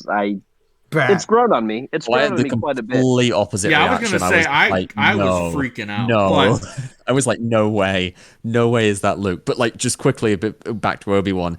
It's amazing how a simple lightsaber twirl and a pose can make me so happy. When he snapped into that pose and the score just like triumphantly signaled that, I was like, yes, my dude's getting his groove back. Yeah. It was and so the way good. he almost makes that face too, he's like, "Oh, I'm getting back into it." And then he turns right around, he's like, "Leia, let's go." And Leia gets to see that. Leia gets to witness his return as a Jedi Knight. She gets to see him like snapping into those defensive poses and like cutting through stormtroopers and droids. It's so good. It's just really cool, and I like how the way Deborah Chow shoots it. Like Obi-Wan is like starts off a little rusty, deflecting the bolts, and he gets quicker and he gets more reactive as the scene progresses. You see his confidence return the more he does. You're literally watching character progression through an action scene. It's constantly building, and it's really good. And it gets me super excited for the next two episodes, for like what's to come on Jabim, because like, if this is Obi-Wan here on Fortress Inquisitorius, what's he going to be like when he has to defend these people who have like helped him when they didn't have to? And now he's not just protecting Leia. He's not just going to be protecting Leia. He's going to be protecting like the remnants of the Jedi Order. Him. Yes, and the remnants of the Jedi that he thought for so long he was unable to help, that he'd been unable to save. It's really cool stuff. And I just love it. I love the way Deborah builds tension in this scene too. Like the quick shot of the glass cracking. I was like, uh-oh, is it happening again? And when it breaks, and then him finally using the Force, and it was so cool. And just seeing, like I said, seeing the hallway flood, and just seeing all the stormtroopers and the purge troopers get caught in it as Obi-Wan gets to safety. Those purge trooper designs are sick. Yeah, no, they look. Finally get to see them in all their glory. I hope this isn't the last time we see them in this show, because they looked really cool, and I'm hoping we get more. But I'd love to see them in other content of the Sovereign Protectors. Like, I think the same helmet and everything, and we know for a fact they're going to be a Jedi Survivor. We just know that. Oh, absolutely. There's no way. Like, we get the the escape, with the aid of Roken and his troops. Those ships, really like the design of them. We do lose Wade. That's his name, right? Wade? Yep. Wade, yeah. He falls, but Riva, quote unquote, lets them escape. Yeah, okay. Yeah, that was not your plan. Yep. But then No, she was definitely covering. we get the best Vader scene. Oh my god, he just storms in. He's That aggressive What did Anakin I warn walk? you about? Lifts her up, about to kill Riva, and she's like, "No, I let him escape. I put a tracker in the droid." It was definitely her plan B. It was her plan B. Oh. No, her plan A was, I'm gonna kill them right here. But Right. and then Fifth Brother is probably so done with her shit at this point that he's probably he's just waiting. He's just waiting for his moment. Dude, he was smirking, and it's like, this man just wants. Have you seen that meme of just the standee of the Fifth Brother? Like, Lord Vader said it's my turn to use the Xbox. Yeah, Yeah. I've seen that. The That's one of hilarious. Anakin in the desert, Obi-Wan, I threw up. I can't go to school. I like the one of Vader sitting on his throne. It's like, I am just sitting here. Oh, God. Yep. I just know he's sitting just here. waiting, like, Lord Vader, I know someone that stabbed the Grand Inquisitor. Like, he's just waiting. He's waiting to get As soon as the Grand Inquisitor comes back, and he's like, Reva stabbed me, the Fifth Brother's gonna be like, I knew it! I mean, those other two Inquisitors, like watching Vader just like release Reva, they're going to be like pissed because like so many of the Inquisitors have lost limbs just for failing Vader on stuff, and Vader just kind of like lets her down. I feel like Vader senses something with Reva because he says, "I will tolerate your weakness no longer," which to me suggests that he senses that Reva is conflicted, that for all of her like her front of anger, she is ruled by fear, this desire to just simply survive. And I feel like he's putting her to the test because he's intrigued because the fear that she has deep down kind of marks her out as different in a way from the other Inquisitors. And that That's what this show's relationship been with doing the Vader, whole time. Yeah. that relationship with Vader is what almost makes me think she might end up taking that Vader apprentice role. Because obviously in canon, we've never seen that. I mean, Dooku had however many freaking apprentices he had. So we know that like the secondary Sith have taken apprentices before in preparation to overthrow their master. And we know too, Anakin's always kind of had that idea in the back of his mind ever since he became Vader. So it would be really interesting if, say we do end up getting that. Dude, if we get like rumored season 2, if Reva becomes Vader's apprentice, and then she like Reva becomes I canon don't think it will Star Killer. happen. I don't think it will happen. I think she's going to get redeemed. But like, if she became Vader's apprentice and then survived the whole original trilogy and then looped back around to like fight Ahsoka in the Mando Plus shows, that would be cool. But like, I was gonna just say, quickly, what I will, I was gonna say, where do we stand on Reva right now? Do we think she's making it out of the series alive? Or I hope so. I hope so. Probably. Those rumors about a season 2 have me optimistic that she will makes me a bit survive. optimistic. I think. Yes. I don't know. I just there's something tells me. Like those rumors about that have added on to rumors of like they've changed a few things with her fate. But again, I don't. I would My love it if hope she is did, just that but they've maybe learned their the lesson. season ends kind of like a Grand Inquisitor way with her, a bit open ended, where we don't know what her fate. Kind of like Moff Gideon at the end of Mando season 1, where we think he's dead and then he pops it at the end with the Darksaber. I could see that happening. Maybe she shows up in something else down the line. But I mean, I'm enjoying her character. I want to see more. Yeah. And if they do go the redemption route, that would be cool. I just don't know if they could fit that in 2 episodes and it be. I just really don't well want them done. to kill off another villain character. We've gotten it with Kylo. We got it with Trilla. Yeah. In Legends, obviously, that was Starkiller's whole character. And it would so it's like feel really, really bad in light of all the hate that Moses or Absolutely. Oh, we won is what they'd be probably saying. Yeah. I mean, Listen to I mean, us. okay, Like this wasn't maybe filmed a year ago. they could be have amend. Okay, if there really is a season 2 and the original plan was to like kill Reva off, I'm gonna say it. I wouldn't shock me if, because obviously we still have the other 2 episodes to go, but if she makes it out and it turns out they've redone the last episode, it wouldn't shock me if like just the sheer hatred that Moses had to deal with, which was just not okay in any way, just horrible, vile abuse. I Really wonder if fucking that funny. influenced. They're just like, I oh yeah, we're wonder gonna if keep her it alive. Fuck influenced y'all. them. Yeah, I wonder if it Well, you influenced know what's Lucasfilm interesting to is redo it. typically these shows are completely done about a month out from the premiere. Natalie Holt tweeted today she finished the score for the last episode yesterday. Oh, so maybe, Oh, yeah, so that's what maybe she they've was been, saying in her so tweet. I maybe thought it they've was been, Yep. something. so they could have been Oh. reshooting something. They could have reshot like an That extra is scene. really late to finish a score. I mean, That last okay, episode comes out in 2 weeks. but we have the volume, Interesting. we have the ability to like, they have the Right, ability it's to not do hard. that. It's not Yes, hard to do that at all. yeah, because I already feel like the show is gonna end. Because given how Ewan is so enthusiastic about coming back as He Obi-Wan, and wants to come back. He I wants think to the come show back is going so to bad. end. The show is going to end with dangling the possibility of it'll leave it open for Obi-Wan to be more involved with the fledgling rebellion, because there is that rumor about him appearing in the Cassian In Andor Andor. show in Yes. Andor, Oh, that he'll please. appear in 2 episodes. Please. See that happening, but I could be wrong.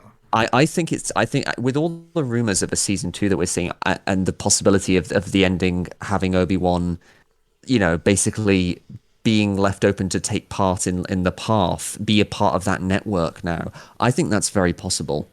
I'm I find optimistic it very about that. possible as well, because the thing about this show that I think a lot of, again, we talk a lot about the expectations that we had going into it. One expectation is that a lot of people kind of assumed they would find Obi-Wan on Tatooine. They still don't know that's where he's been. Yeah, and That's the they thing I handled that really- really So well. he could leave whenever he wants and come back Yes. whenever he wants. He does Yes. not have to stay there anymore. They don't know they don't know Luke's there too. That's the thing I think Right. I love a lot about the first episode is like those 2 things were set up and it's like, oh, this is really interesting. Because it's like Yeah. we all know for a fact the show's gonna end with him going back to Tatooine. It's gonna end with him going back to Tatooine. There's no way it's not. It turns out I'm wrong. It turns out No, I'll I probably think be wrong. it definitely will. What I've completely eliminated all expectations moving forward, because every expectation I've had about the show has essentially been entirely wrong.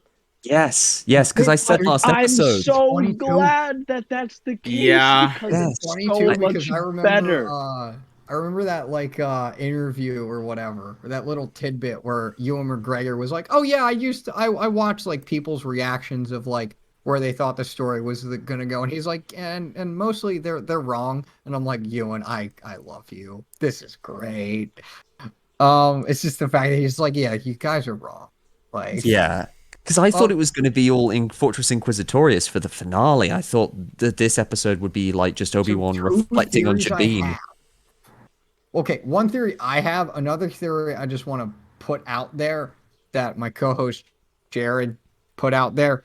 My co-host Jared from Knights of the Nerd Republic, he said that he's theorizing that the reason Reva has it out so bad for Obi-Wan is not just only because of Vader, but like also probably because she was a youngling at the temple. Probably saw Vader himself, like Anakin in the flesh, like wrecking shit and like being traumatized by it. And, you know, sort of she loses everything as she said in this episode, everything was taken from her. Yes. And so then she finds out that Obi-Wan was that dude's master. And it's like, Yes, I've said this since basically episode proved- 1. So I'm going to try to ruin yours. Like, I want you dead. Yes. I have said this from episode 1. I think that part of the reason Reva hates Obi-Wan so much is she blames Obi-Wan for creating Vader. And she knows she can't do Yeah. shit about Vader.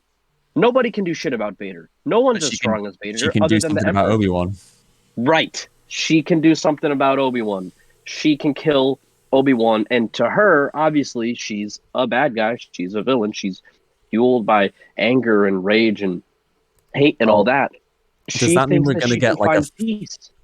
Does that mean we're going to get a flashback of like seeing Hayden in full Sith mode, like fighting I would Jedi, be... like Dude, fighting, it'd be wild fighting if we saw Order Sindraleg in the 66. Oh, I background? might die. Dude, if we see I Order feel like 66 we from might. his perspective, that would be nuts. That And would also, be my insane. other theory is that maybe, again, I don't know, maybe they go to another planet before the end of the show. But my theory for their fight, their actual rematch, is it will be on Jabin. I think that makes a lot of sense. I Because I I think do too. what's going to happen. I would be totally I- cool with that. The concept design art still makes it seem like it was like a volcanic planet, so I still think Mustafar is where it's gonna be. But Well, so we don't know that Jabim isn't volcanic, do we?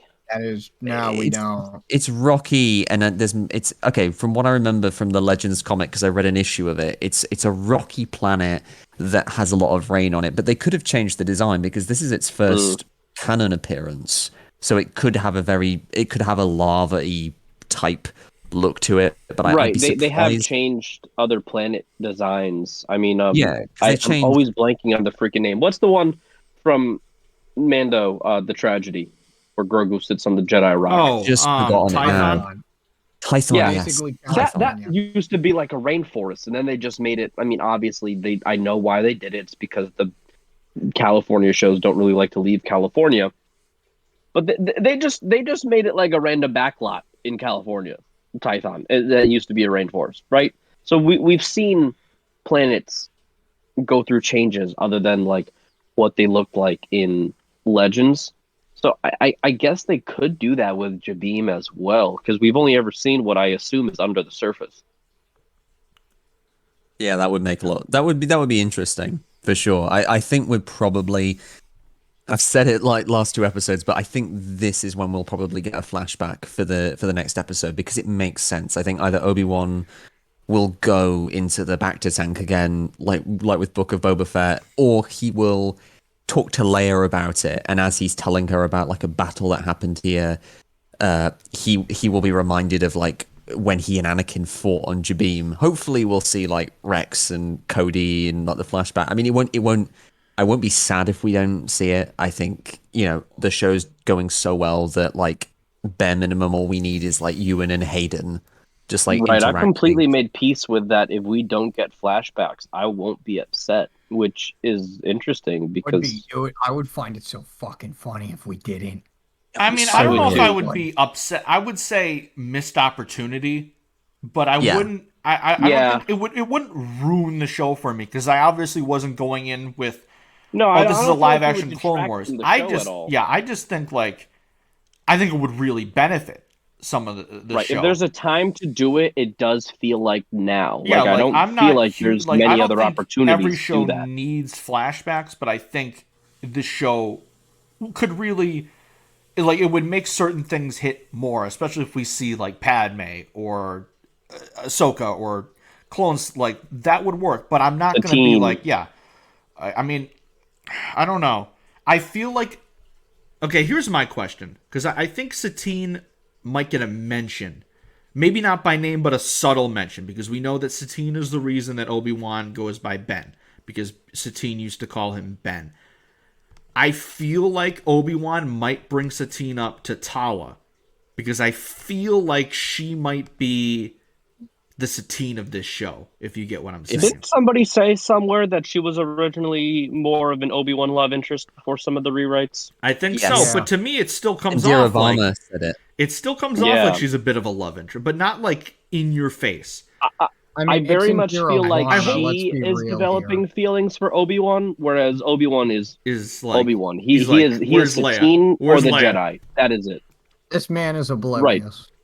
And so because Satine obviously died many, many years ago, I don't think that he would go on with anybody else because he's, again, very dedicated to being a Jedi, or Mhm. was, and then lost his way, and I'm sure will be again by the end of this Oh. show.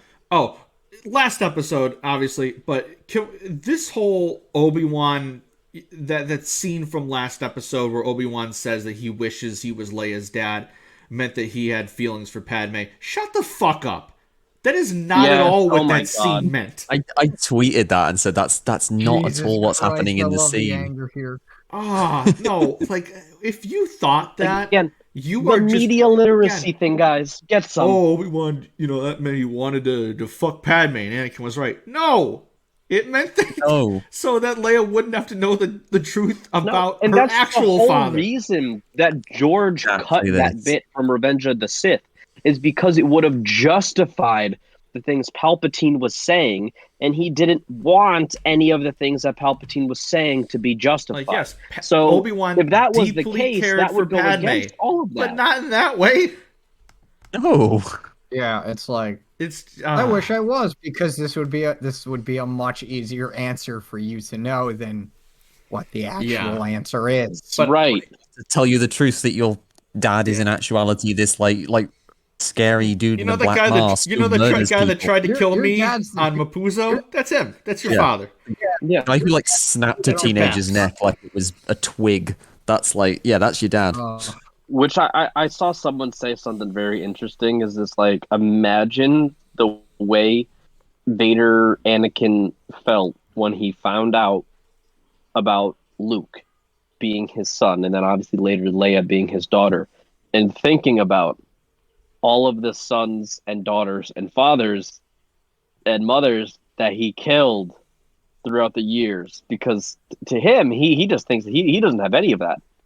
Yeah. At this point, none of that matters to him. So later on, that's an interesting. That's heavy. I really like that. Again, I hope that we do get one moment in their Adds more final spaghetti confrontation ready to his character. where maybe it does look like there's a brief second where the Anakin of old comes back and then Vader immediately consumes Well, see, him we again. still do not have an explanation of the whole Obi-Wan once thought as you do line, and the show really seems to be making connections to things that didn't necessarily connect between Revenge of the Sith and A New Hope. There were a lot of lines in A New Hope that it's like, Yeah, and Return that of the doesn't make Jedi any as well. sense with what we saw. Yeah, Return of the Jedi. Absolutely. So, That's been my driving I feel force like that- behind why we needed an Obi-Wan and Vader rematch, to Right. have that moment And where I feel Obi-Wan like that's makes the bid to him to come back to the light, just that once. Again, to try and right, get yeah. Vader. Like I'm set. which like I I'm almost wonder. We theorizing, still that don't would have be an explanation perfect. to that. When I left you, Vader never left Obi-Wan. Obi-Wan left Anakin, if anything, when he left for Utapau, and then that was the last time he actually saw him. And then he left him on Mustafar as well. Vader has never left Obi-Wan, so I almost wonder if that's how the show is going to end. People always make a big deal about retcons and stuff like that, but honestly, just a few quick scenes or dialogue or explanations can just fix everything. Honestly, Exactly.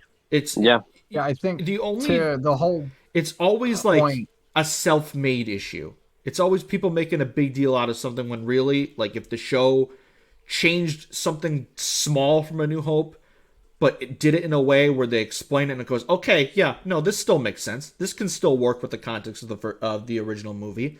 Like, For the most part, though, retcons aren't inherently bad. a lot There's of the plenty of prequels retcons that were retcons. C-3PO Right. being built by Anakin was a retcon. Obi-Wan Right, and so not when you have having those Yoda as retcons his that original elevate- master was a retcon. Absolutely. Right, and when you have That's- them that elevate scenes and moments and characters, Even Padme that's dying fine. in childbirth was There's a nothing wrong retcon. with that. Because in Return of Yeah, the because Jedi, originally- Leia mentions Yeah. knowing her mother, Knowing her birth mother. remembering her mother. Nope. What if Obi-Wan tells her about her? I'll cry. Oh. Especially if that leads to new Padme Amidala footage. Andrew will be in tears in the fetal position if that happens. I'll be the sad SpongeBob gif in the Krusty Krab. But speaking of tears in the fetal position, can I talk about this ending shot real quick? The Oh hand my holding. God. I said it's one of my new favorite Obi-Wan Kenobi And the score. scenes. The score fucking is beautiful. score in that scene. She reaches out, grabs his hand, the look on Obi-Wan's face, and then oh my God. It's someone said this is probably the first time the last time he felt something like this was when Satine died in The Lawless. And that right there just utterly destroyed me. And It's so moving. it's so moving, and it just shows that this little girl this mission he didn't want to go on in the first place, who now means so much to him. And again, all the tweets of this makes Leia naming her son Ben means so much more. Because in The Force Awakens, it's revealed his name is Ben, and we're all like, oh, Ben Kenobi, got it. And obviously Leia and Obi-Wan, they knew each other in some way.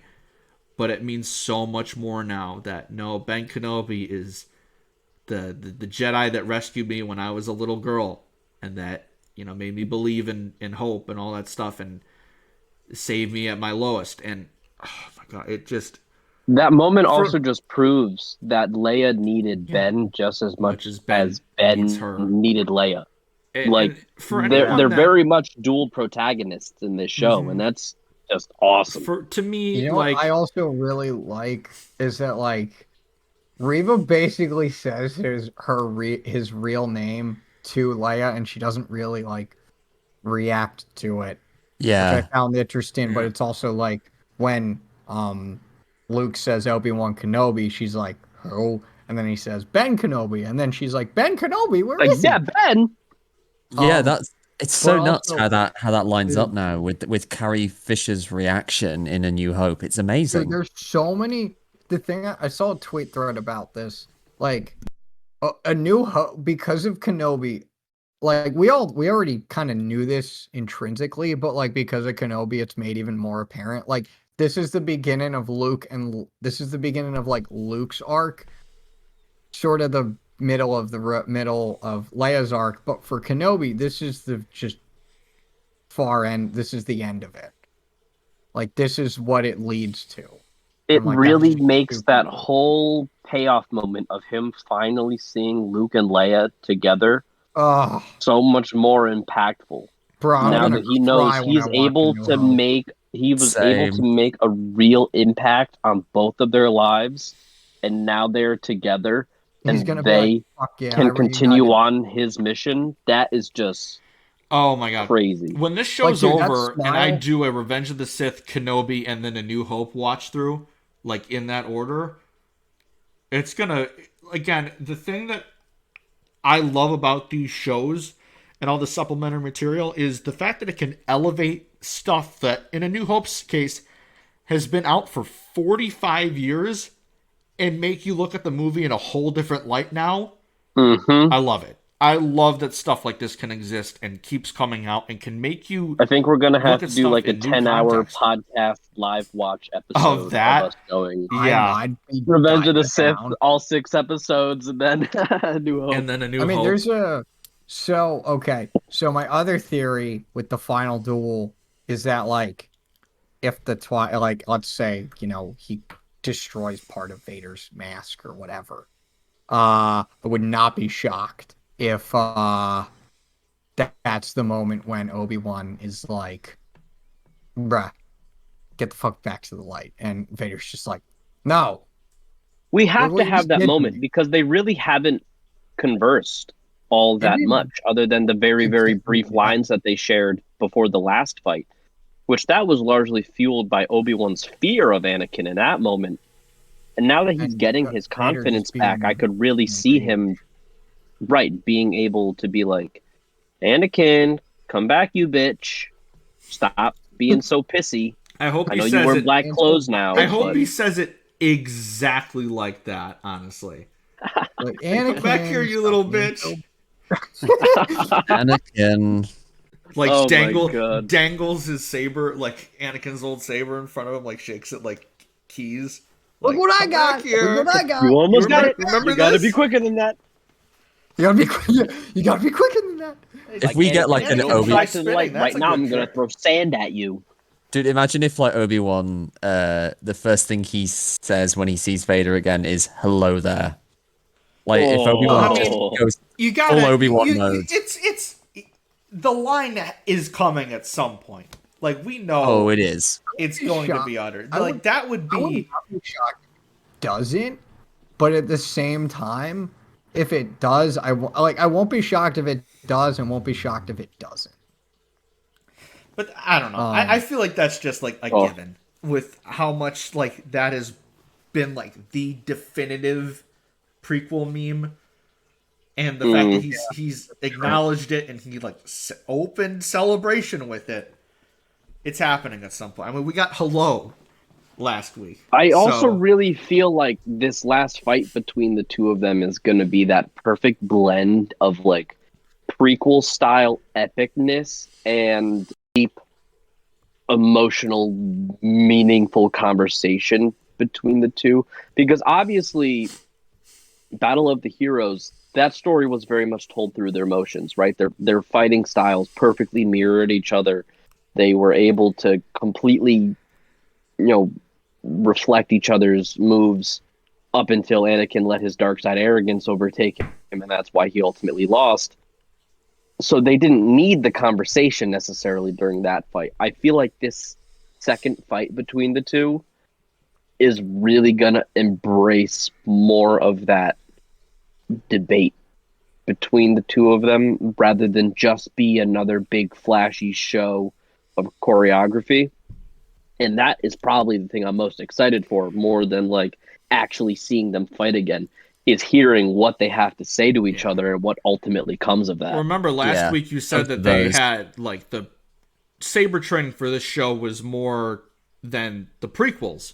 So I feel like it's going to be a big fight, which is why anyone that's like, "Oh, that's it." Last week it's like, "Buddy, there's 3 episodes." Right, you had to know. No, that was episode the 3 was appetizer. not a fight. That was the No, appetizer. that was the hold on. Obi-Wan's gonna get That was knocked the out bread his ass. before you get the appetizer. Exactly. Yeah, and then next he's gonna knock Vader on his ass. Oh yeah. Or at least I don't know. I think it's gonna be a draw.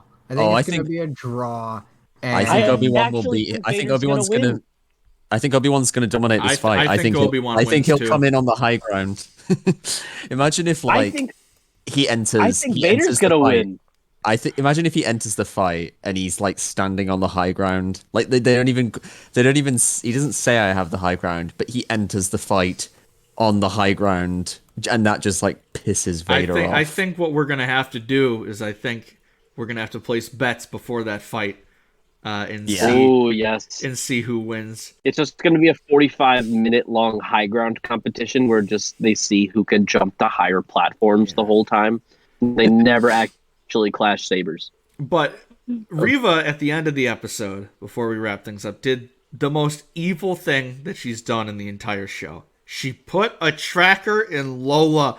How dare you? I can't believe she did this to Lola. Now, when her I eye should've known glowed when she red was, at the end of the playing episode, around I'm with like, her. no! They're gonna have was to the- destroy my child. That was pretty chill. Like, how ballsy of Lucasfilm to create this droid character, make you like the cutest droid, and make you be like, "Oh, I want a Lola." Yeah. And then basically reveal like 4 episodes in, "Oh yeah, this droid is probably gonna get smashed. This droid is gonna go creepy It's like evil if they made and get BB-8 smashed." evil in episode 8 and then Yes. killed him in episode 9. I have yet to Thank order God Rian didn't do that. the like remote control robot Lola that they showed up at Celebration, just because I have a feeling that's gonna be like $8,000. So I didn't do that. But my friend was like, "Oh, look at this cute little Lola plush that they're releasing at Target," and I may have ordered it.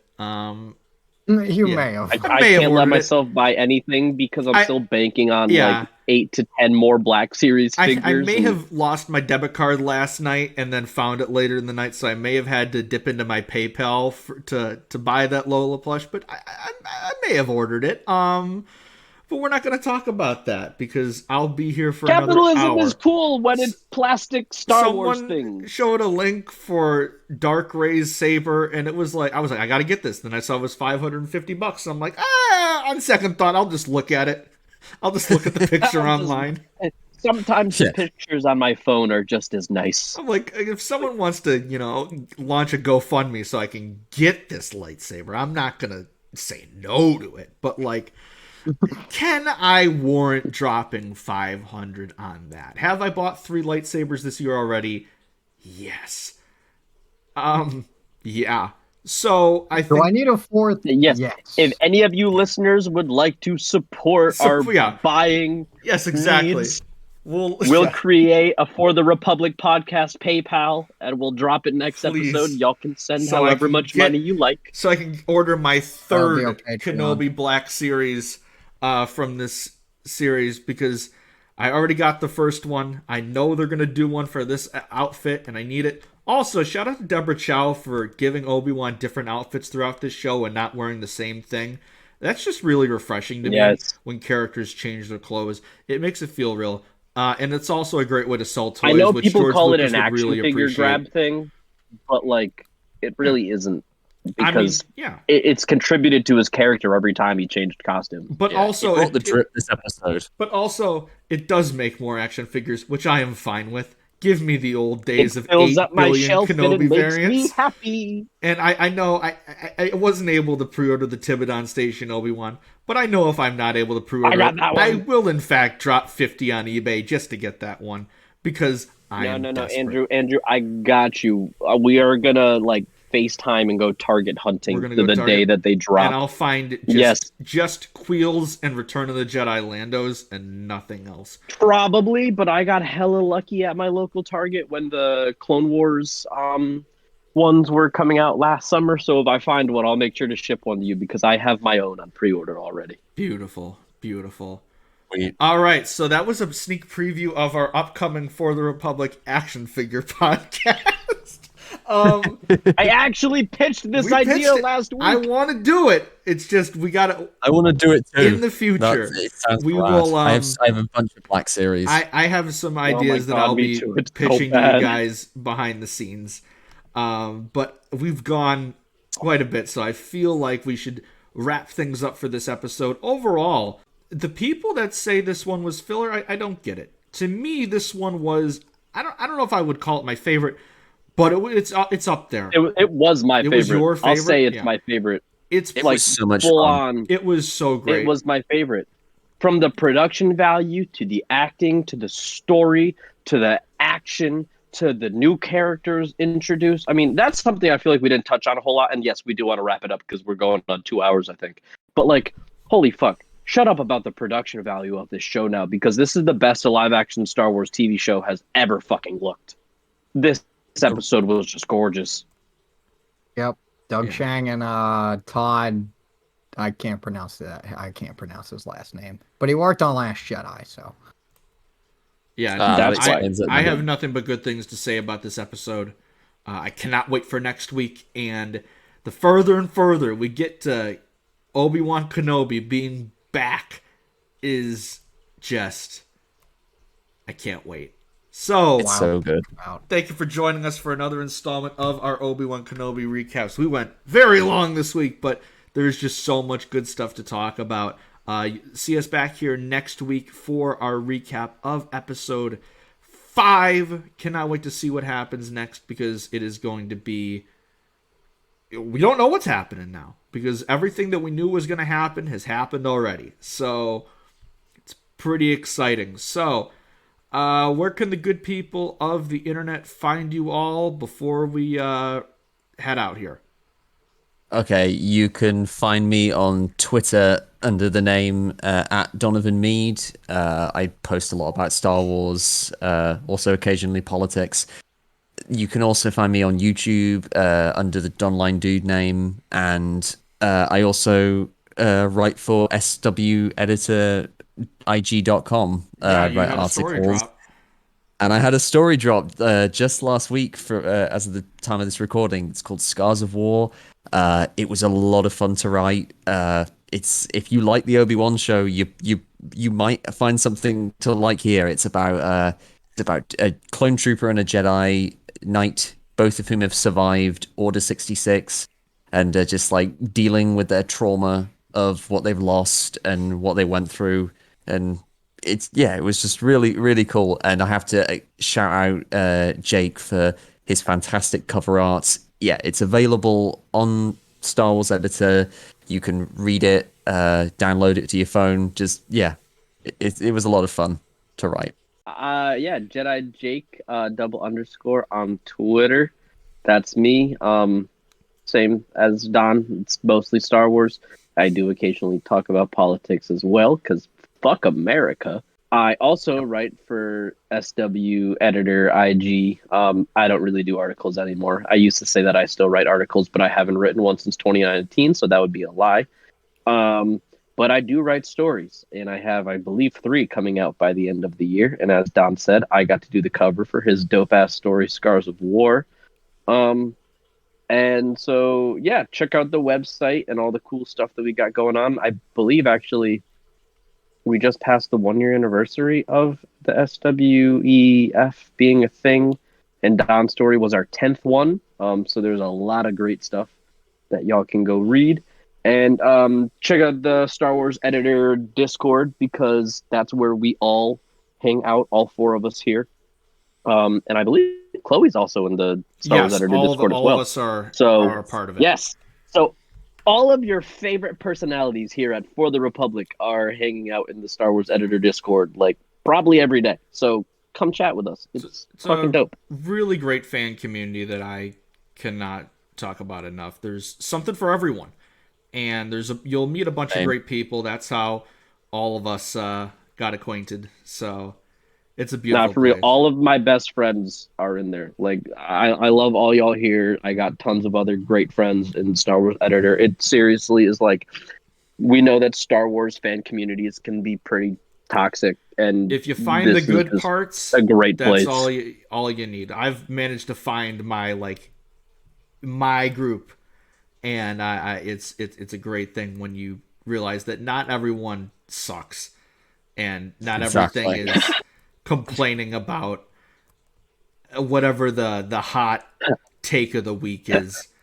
Star Wars Editor, where not everyone sucks. Yes. That's pretty Connor, much how about you, my friend?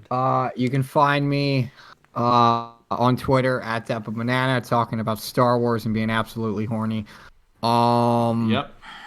At the Nerd Academy podcast, specifically Knights of the Nerd Republic. We talk Star Wars there, topic episodes, reviews, interviews. Got some really cool stuff, hopefully, coming down the line. So yeah, check us out there. You can find us pretty much everywhere, wherever you listen to podcasts, Spotify, Apple, YouTube, wherever. And you can also find me at sweditorig.com. I haven't written an article. No, actually, no. I wrote an article like a few months ago. I can't remember. I have some more in the pipeline. I also write stories there. And my first one will be coming out, I think, September. I can't remember. The time, the release date shift so much. But yeah. No stories published yet, but check out the stories published on the website. They're all really good. They all tell different stories, but they're all solid. So, Andrew, where can they find you? They can find me on Twitter, on TikTok, at StarlightAndrew. You can also find me writing articles on SWE. It's been a couple months since I wrote my last one. I just have not had the bug to write, but I am trying to think of something, because I keep having articles where I'll write the intro and then completely lose inspiration. But we're getting there. I'm gonna find that itch soon. You can follow the podcast on Twitter at For the Repub Pod, and on Instagram at For the Republic Pod. That's where you can find updates on when we're going to be dropping new episodes, any updates on what's going on with the show, what's going on with us. You can definitely check those out. We'll have a new episode of the main show probably next week after. Kenobi's been kicking our ass, but in a good way. And you'll see us back here next week for our next episode of Kenobi. So thank you all for listening. It's been fun. And as always, may the Force be with you. Always.